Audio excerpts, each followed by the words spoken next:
What the hell day is it? Let's see, damn it. It's Thursday, May 11th. Is it sad? I never know the damn date. Yeah, it's terrible. The sad thing is that half the time, I look right before I start the video. Hey neighbors, welcome to the shed shop. And in this video, I'm going to disassemble a Stihl MS-391. Oh, wait, just kidding. It's actually an MS-311 disguised as a 391. Second one I've gotten from the same neighbor. Want to hear the story? Great, I knew you would. And Chet, if you don't, I will try my best to always tell you in the description. I'm working on it. I know I suck. We'll get better. How far you need to go. Fast forward if you just want to get right to the chainsaw. But also, if you just drag your little thing along until you see the chainsaw on your video screen, you'll be at the chainsaw. Okay? So anyways, I have a neighbor Andy. He lives right here in my local community. Calls me up, wants to make a deal on some chainsaws. Says, I got two MS-271s I want to trade in. I got to buy something big. I said, okay, come on over, neighbor. I said, but I don't give a lot of money for trade-ins unless it's in really good condition. He says, well, this and this and this. I said, okay, neighbor, that sounds good. Bring it over. And he comes over to the house. I show him the options of what I can build for him. And we settle on a 311. And basically, neighbor Andy also has the Husqvarna 288 XP that I dubbed Granddaddy Hoss on the channel. Okay, and Granddaddy Hoss is choking. I only had a little bit of time at neighbor Andy's house to cut wood with it. But anyways, you've heard that before. I'm real tired, neighbors. I'm so tired of working overnight, and the birds are chirping, and the sun's coming up, and I'm like, boy, it's almost time for me to go to bed when I want to go outside and do work. And so we'll work outside for a little bit, as long as we can go safely, and then we'll go to bed, because I'm tired of pushing too hard also. I got neighbor Kyle's saw here on warranty. See, I'm getting off track, damn it. And I'm going to stay off track and get right back on track. And right now, I really should be working on that. But the problem is, I'm so frustrated with that saw right now, because that's been a nightmare since the Timber Rose bought it months ago. Okay, and then they switched to an MS-250, because that saw on a different chassis was having oiling problems, and I determined it was the chassis. Now the saw is not running right again, even though it's been bipolar, been rebuilt, I don't know how many damn times. Different parts replaced on it again. I don't know how many times. Maybe we need to blow that one up with the Nightmare 290, which I'm probably going to run today, and try and blow it up if it's got blowback. I'm just going to turn it way the hell up to like 16,000 RPMs and cut freaking logs with it until it blows up and self-destructs. And then we're going to take all the good shit off of it, put some of the bunch of crappy shit I got on it, and blow it up. Literally. Okay? So anyways, back to this story about Andy. Damn it. Are you with me still? Damn it. Here we go. So, where were we? Shit. I hope this shit entertains you. That's why I'm putting it on the internet. Y'all can laugh at me. I don't care. As long as it makes your life better, you can laugh at me and make fun of me. Okay? Just if you make fun of me in the comments, be careful. I don't have very thick skin sometimes. I might lash out at you and then say I'm sorry. So, basically, neighbor Andy comes to pick his saw up. I explained to him the 311 had some broken fins on it. I explained to him the story that it was supposed to be a 391. I explained to him the story of the 391 prior to that. That was a nightmare, and still being a nightmare, and how much that one cost, because that one was being built at the time. It's now sold, but it was a little more expensive than neighbor Andy wanted to pay, I think. Okay, and so, basically, we agreed to take his trade. He told me how much he wanted for his trade. I said, no, neighbor, that's not enough. I'll give you double that and in trade. And so that's what we did. And he paid us a little bit of cash when he came for his saw. The problem was, I felt it was running a little bit hot in terms of the bar heat. Okay, and so we were cutting with it. I was struggling to get it tuned in perfectly right to where I felt it was okay to send home with Andy. And I finally got it to a point, but Andy and I had already had an agreement that basically, hey neighbor, it's got broken fins. If you blow it up, don't worry. I got plenty of chit, except the top end, to build you a new one. This was before I knew Meteor does not make a 391 or 311 top end, even though they make the piston. Okay, so we might have to get something different. Top ends for all these saws, damn it, because I got enough to build like 4 or 5 311s. That's how long I've been trying to get this man his saw. Why? Because when a man took the damn 311 home with the broken fins, he went one time to put it to a log. in the middle of the Tennessee winter, which isn't that cold, but we was having cold snaps like crazy this year, okay? And neighbor Andy calls me, says, hey, this damn saw won't cut, even though I watched you cut with it for 30 minutes. He says, as soon as I put it to the wood, it whoa, and died. And then I tried to get it started back up, and it won't start back up. I said, all right, neighbor, I'm on the way. Because here's the thing. He's got to cut firewood. We have rain coming. This is his only time to cut firewood. So I grabbed my 441, the Nightmare 441, neighbors, that the crankcase should be here today. If you haven't followed the story, chit, that's for my subscribers like neighbor Ted, neighbor Robert, Jonathan Luna. That crankcase should be here today. Okay? So, that's when the Nightmare 441 started. That day, I took it to neighbor Andy's house. I also took an MS-280 that neighbor David originally bought, but he's now got a 271, which is what he originally wanted. So everybody's happy in that scenario. Problem is, neighbor Andy's got my 280, but he's supposed to have a 311. Right now, he doesn't need a saw at all. He owns a trucking company, and he literally uses his saw for firewood. Okay, once in a great while, he might prune a tree with it, but it's for firewood, and he cuts big wood. He's got a big wood stove. He's heating a big house. Okay, he's got a big family living in the house. Okay, there's several of them there. And so, basically, this is the teardown I'm going to go ahead and do because Andy has been on my heart and on my mind, and I haven't heard from him, and there's a lot more to that, but I want to get to the saw. He's been at the top of my board for a while, and so, essentially, the thing I need is I need a good top end because whilst I could take that other one that I tore all the way back down because I could not figure out what was wrong with it, it just wouldn't run right, even though it didn't have an air leak.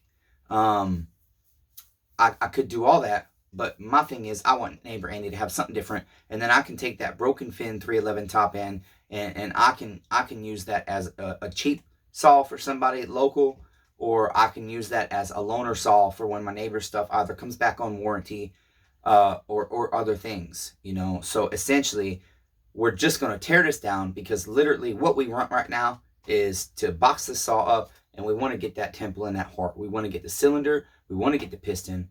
We want to get the slug and jug.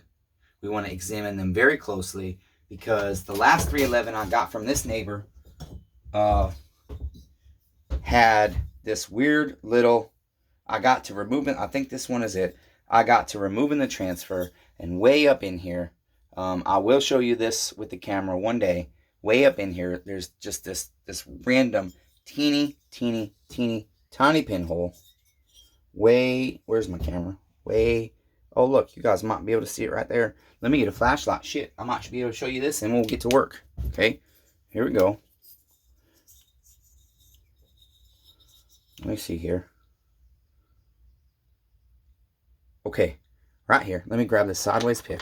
Right here, neighbors. Here we go. Right there. See that? That's a hole. That's a damn pinhole.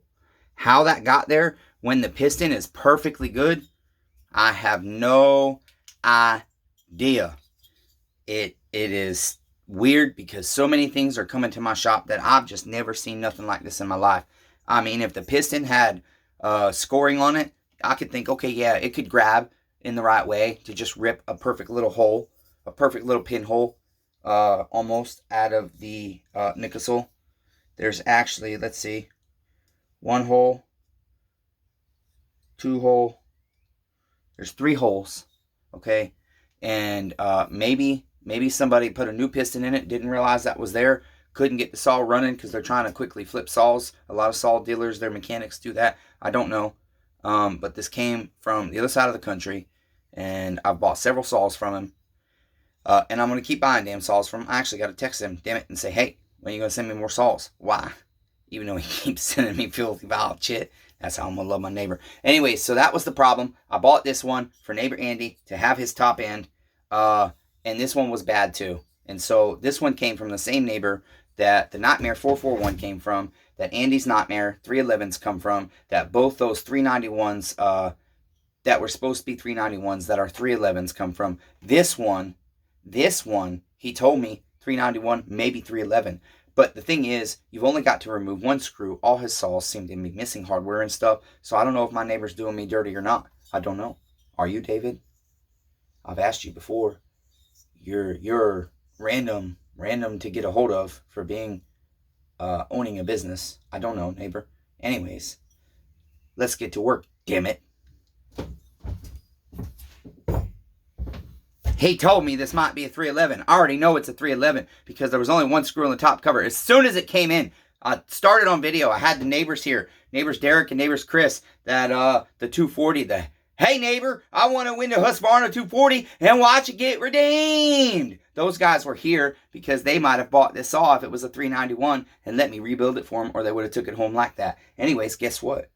I think the 240 is going to get torn down next. Either that or I'm going to do my MS 361. I don't know yet. I haven't decided. I also got to start Neighbor Blake's 028, so I might start tearing apart shit for that and cleaning shit and finding out all the parts I need to build another 028. My nightmare 028s continue. Let's get to work, damn it, for real this time.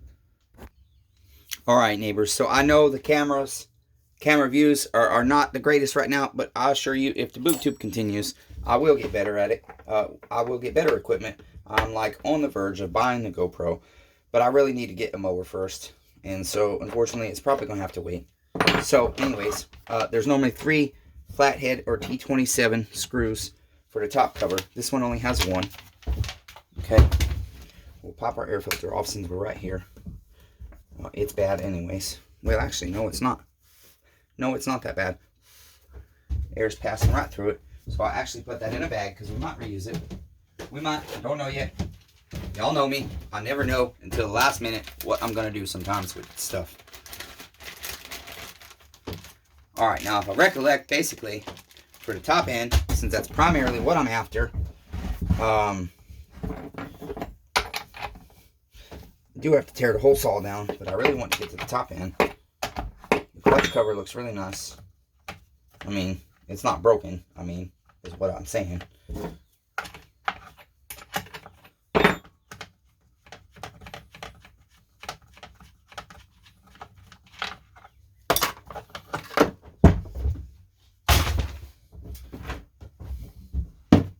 Okay, so let's see. I really want to get to the top end again, and I'm trying to recollect. I think I can just remove the wrap handle, and then I should be able to pull my top end, pull my muffler, and pull my top end. I'm trying to recollect, actually. There are 4 bolts holding the intake on. I'm trying to think. I cannot recollect. I haven't done one of these in a couple of months.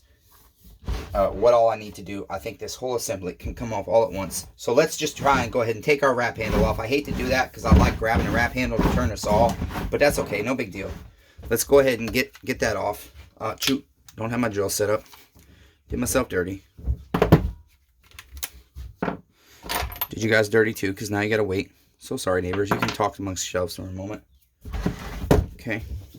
Looking for my T27 bit. There it is, neighbors.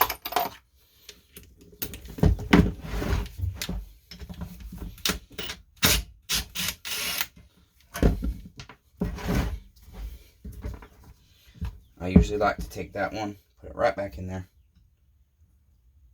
so I don't lose it. I will be bagging and stuff on this all because since I haven't done one in a couple of months, I cannot quickly and easily recollect where everything goes.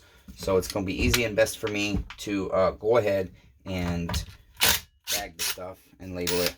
I don't have any more organizers right now to throw this shit in, which sucks. I need to get more.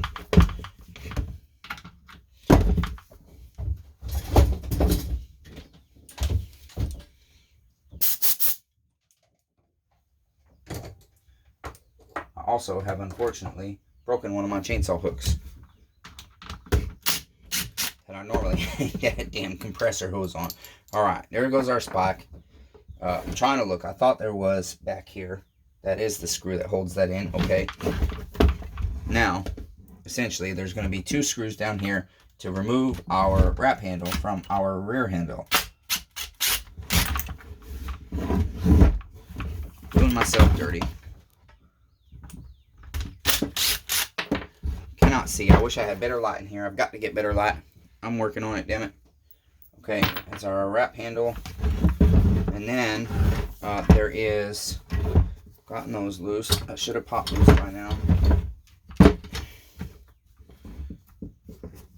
there is a little trick. Basically, you've just got to pop this spring out here. Okay, get that out of there. Okay.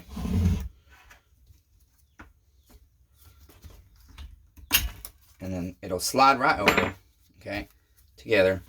You just got to shimmy it. It'll go, okay. And now you can work this little part out right here by working it over that way, okay. And then whichever way is easiest for you to get that out of the way. There's that. All right, now y'all can talk for a moment while I bag my screws. Okay. You guys, I've asked you before, when I say you can talk amongst yourselves, please don't make fun of me and say I'm not a teacher. I know this. Okay? Listen. Basically, I cannot recollect if I can just drop or pick everything right up. I think there's a screw back here on this shroud thing that is going to prevent me from lifting this other shroud right off with everything else. So, that's why I want to get in here. I've got to remove that anyways. Oh, look how filthy, vile, dirty, and disgusting that is, neighbors. Oh, no. I always take these out, even if they're screwed in, because I like to clean them behind it. My saws are refurbished. That's what we do. You got to have good airflow to keep everything cool. Okay, yes, I think I was correct. This would have prevented this T20 screw on this shroud right here has to be removed. That will have to be removed in order for our motor to come off, okay? So, neighbors, I have to find my T20. And because we have male cats that are strays without their balls cut off, it smells like cat piss because one of them is living under my shed shop. And because I'm a softie, I let him stay. But when he tries to come in the shed shop and jump on my bench and will not stop annoying me after I pet him, even though I don't love cats. I love all animals, but I don't like cats all that much. I like outdoor cats. Anyways, the point being, damn it, shit. What is the point? The point is, I had to tell him, get the hell out. Because he was being a bad neighbor. After months, 7 months I've been here, and I've ignored those cats. And sometimes I have to sick the dog on them. She wants to play with them. They do not know that. So she chases them. Because they annoy me and meow nonstop, wanting attention. They don't want food. They just want you to pet them. They do want food, but they want you to pet them. And never stop. And when you stop petting them after 20 minutes, they come in your shed shop and they try to jump on your bench and rub against your legs and trip you. And so I had to say, kitty, I'm going to kick you. And it came to the point that I had to kick the kitty out of the shed shop. Okay, so I need my long reach T27. And for now, I'm just going to go ahead and remove the cylinder bolts and then start seeing what I've got to, what else I've got to remove to have the cylinder come off all at once. Because I really do want to know if I should just throw this thing out in the yard and light it with gasoline. Because I'm really tired of chasing neighbor Andy's top end. Ugh. Woo! Tight. I can tell you the 441 I got from him only had one damn head bolt in it. These are tight as hell. That's why I'm wondering if he or somebody else is quickly trying to fix these saws and then he's selling me the ones that have problems they can't figure out. I don't know, neighbors. This one over here might run with that pinhole in it. Probably could run. Probably be fine. Just like that 290 with the score down the side. It ran fine. But I don't sell shit like that. Uh-oh. I feel like my shit just broke.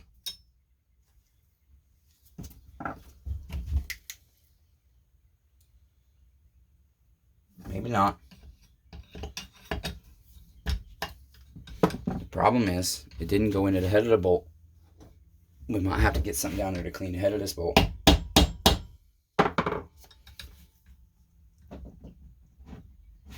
Oh, wow, these are tight. I don't think this top end's being removed. Damn, and if it did, somebody torqued the hell out of this thing. I do see the spark plug boots missing. Spark plug's loose. Uh-oh. Okay, I thought maybe it had a helicoil.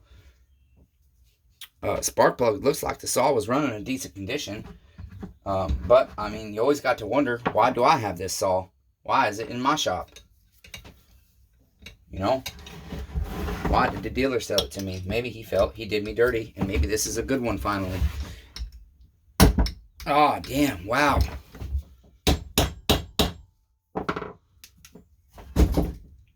Ugh. Okay, neighbors, those were tight as hell. Okay, so essentially, I know this shroud is also screwed down. I forgot, with T20 screws. So, I do not believe I will be able to lift that all off. I think I might have to keep going, unfortunately. Damn it.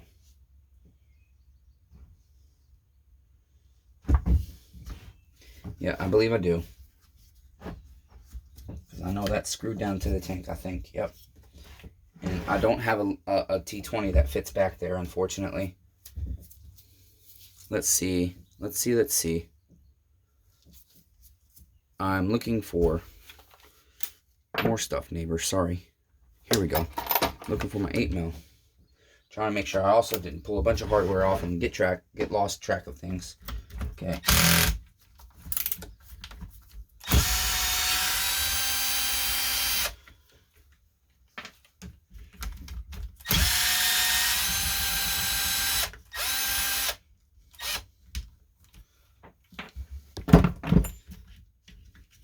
Essentially, I guess I haven't even pulled the muffler on this thing. I cannot recollect if we did or not. I think we did. I do not recollect. We pulled the recoil. I know that much. The muffler's loose. We must have pulled the muffler. We must have looked at it while they were here.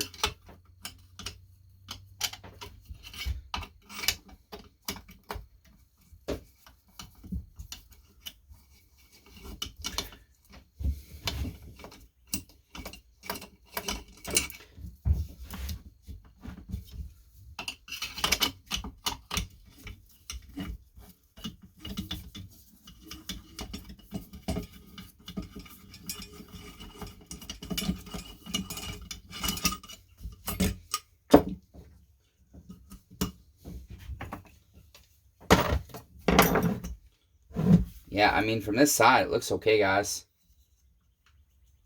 I mean, it's tarnished real bad, like it had fuel set in it a long time. But it don't look too bad, okay? There's our piston. This thing has no compression. Maybe that's the problem. Maybe the crankshaft seals just went bad. Who knows? But no fins missing. I don't know still, though. I got to get all the way in there first. Because I thought that other 311, I really thought this one, with the damn pinholes in it, was good. I really did. It made me so mad that it wasn't. No, I'm sorry. This was a 391. Let me see. Yep, this was a 391. I thought I could remove transfer from, but then I found those tiny little holes. That's when I bought the 391 off of this guy on eBay. This guy that I got this saw from. That was my first purchase, and that ended up being a 311 with broken fins. And then he sent me another one that had a roached top end, I believe. And this is the last one I got from him. Alright, so that's that. Unfortunately. Why are you stuck? Why are you doing me dirty? Don't do me dirty. Not nice. Alright, there's a lot to these saws. This shroud here, pop your rubbers off down here, okay? Just like that to the side, okay? And then you can lift it out, okay? And then you've got your throttle level down here, your choke lever down here, okay? That you've got to contend with. That pops right out of this black piece, if I recollect. Actually, let me see here. I cannot recollect if we need to even take that off. I do believe we do, yes. Okay, so I'll get that out. Even if we don't, it'll get it out of the way. Okay, there's that. Okay, there's that. Now, I recommend you either take pictures of this stuff or leave it rack connected if you're going to take this apart. I will end up taking it off at some point, but right now I just want it the hell out of my way, okay, because I really just want to get to this damn motor. That's what we want to get to, damn it, okay. So now I think I can probably get to my T20 screws a little better. All right, get those the hell out of the way. I might need an extension. I probably could have got them before, actually, but I gotta take the damn thing apart anyways. Okay, there's that. There's that. This motor has a good seal on it, damn. Ugh. Okay, there's that.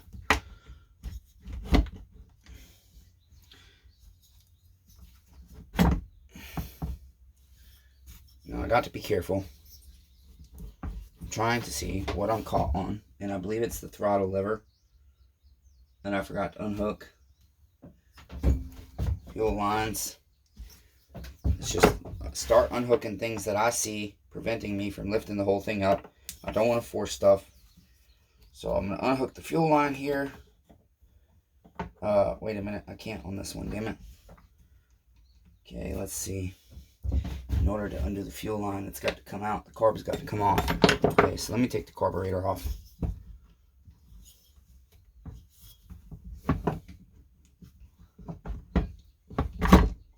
I didn't like the sound of that. That didn't sound good at all. Damn. Trying to recollect how all this goes. It is a very complicated little setup here. You got a little grommet in there, and you've also got one out here. Okay, don't lose that. Your saw will not run right without that. Trust me. At least this 311 does not. I can promise you that. I forgot to put that on a saw before, and it was a nightmare. It took me forever to figure out what was wrong, because that had slid into the abyss. I'm trying to set my stuff on the bench in a way that I can bag it after we do the video in the class, neighbors. Which it's not necessarily a class. I'm just trying to let you guys hang out, because this saw has an interesting story behind it. And we want to see if our motor's good or not. And if it's not, I want to share my struggle with you. And if it is, I want to share my joy with you. Why do I want to share the struggle with you? Life is hard enough. I don't know, because I feel like I should. Okay, now, let's get this throttle lever unhooked. It's snapped into the groove of this shroud here. Get that out of the way. Okay, now I think we should be able to shimmy this off. Maybe not. Damn, I might have to take my whole rear handle off here. Okay, there's only one more bolt, I think, holding it. And then there's a, like I said, I thought this is not the 441. I guess I got 441 mania. I got everything in my way, neighbors. Okay, where's my T25? Do you guys see it? Here it is. That's that. That should now come apart. These are like a super pain, if I remember right. Let's see. There's still something holding it. These are a super pain to like shimmy out of here. Ooh, damn, neighbors, almost spilled everything. Okay.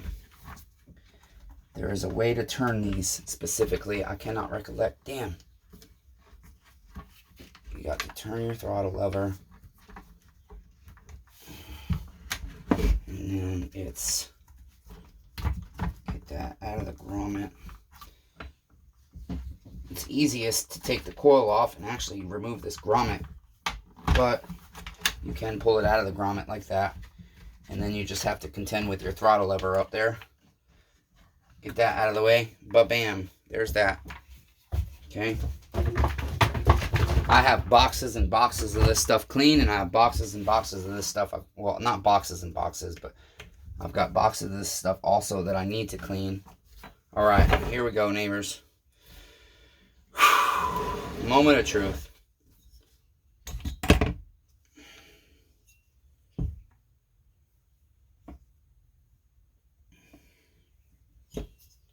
Let's see what we're looking at. So far, damn it. So far we're good. I see cross hatches. So far. I was hesitant to text him and say, when are you going to send me more saws today? So I was like, I better tear that one apart first. So far, neighbors, so far, all I can say is so far, I'm going to get my camera, my endoscope, okay? I'm going to go inside and get my laptop. Matter of fact, damn it, you guys can talk again and take a break amongst yourselves while the teacher goes and gets the laptop so you guys can take the camera with me and we'll get a very close examination of the inside of this. And the great thing I like is some of these have epoxied on transfer covers. This one does not. And I'm very happy. If this is good, I'm so nervous right now, neighbors, because I would be so happy to be able to bring neighbor Andy his steel MS311 that he has purchased and has a much smaller saw as a loaner right now, because also I can get my MS280 back and sell that. And this is one less thing that the Chainsaw Redeemer has stressing him out, that he wants to get this saw. And I've been terrified to take this apart because I didn't know what it would look like. We will check ring gap, everything else. But let's go get the camera, because so far, neighbors, I see cross hatches in there, okay? But let's make sure there's not any random holes or punctures anywhere or anything. I'll be right back. Okay, class? You may talk for a moment. Okay, class, you got to quiet back down now, damn it. Here we go. Bend over. Just kidding. Haha. Okay, so basically, I just want to get a very close look here at everything.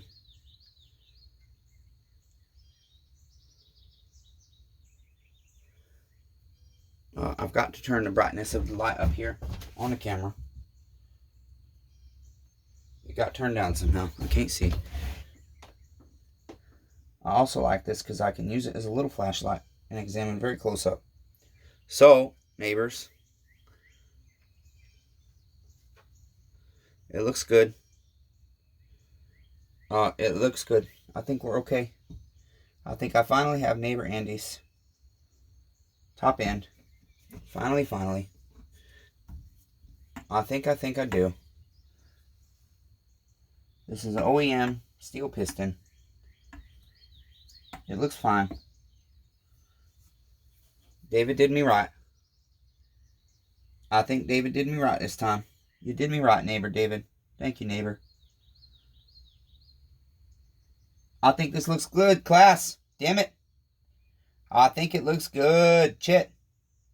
Let me see if I can give you all a view. Okay, here we go. You ready? Don't get dizzy now. Whoa, just kidding. Sorry, neighbors. There we go.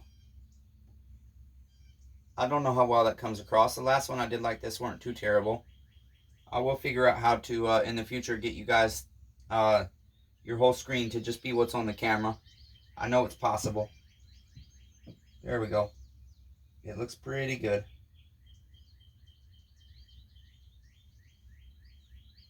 Hey neighbors, you see me waving? There we go. Looks good. See that? Everything looks fine. I do believe David did us right on this one. I hate speaking too soon though, neighbors. Chet.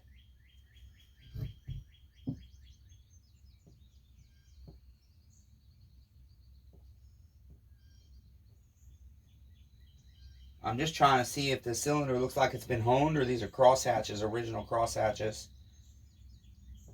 I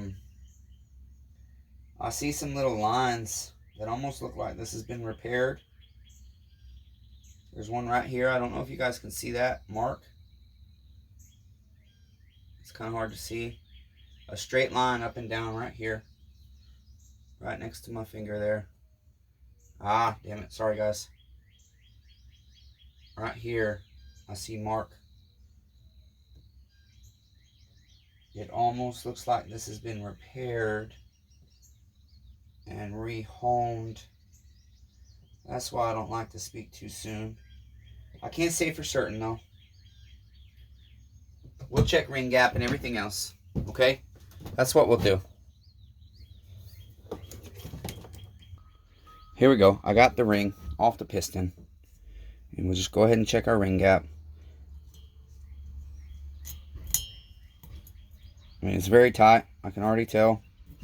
I don't even need to measure it. It's very tight. Okay.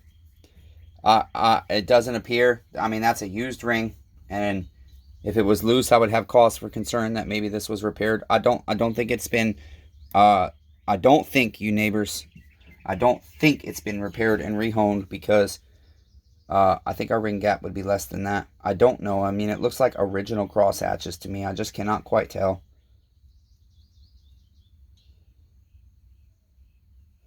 They look too uniform almost to be done by hand.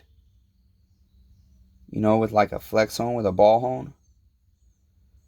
I also do see, going down the intake side, it's colored slightly different.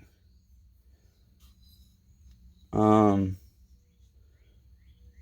a small portion of the path right here, there's essentially, let's see if you can see it, going down the intake side, what I see is, let's see, I don't think I'm going to be able to get this one on the camera. Yeah, if you look, you're going to look, damn it, I can't hold it all at the same time, neighbors. I'm going to show you where we're looking, okay? We're going to be looking right here. The path is right here, but look just right here, and you'll see where the color changes, okay? On both sides. About an inch wide. What do you think, neighbors, if you can see that? That looks like piston wear almost, or it looks like wear to me. I don't know. So all we'll do is, essentially, I'm going to put this saw back to hell together on some clean parts. I'll clean the motor up. I'll put it back together on a nice chassis for neighbor Andy, because this one is a little melted right here. You can see right here, it has a little melting. And so that tells me the saw has overheated, okay? But why? Why did it overheat enough to melt that much plastic at your muffler? Not quite sure. There is no spark screen in this. Maybe that has something to do with it. The air could have been blowing out right there. But for this plastic to melt like that, it has to get really hot.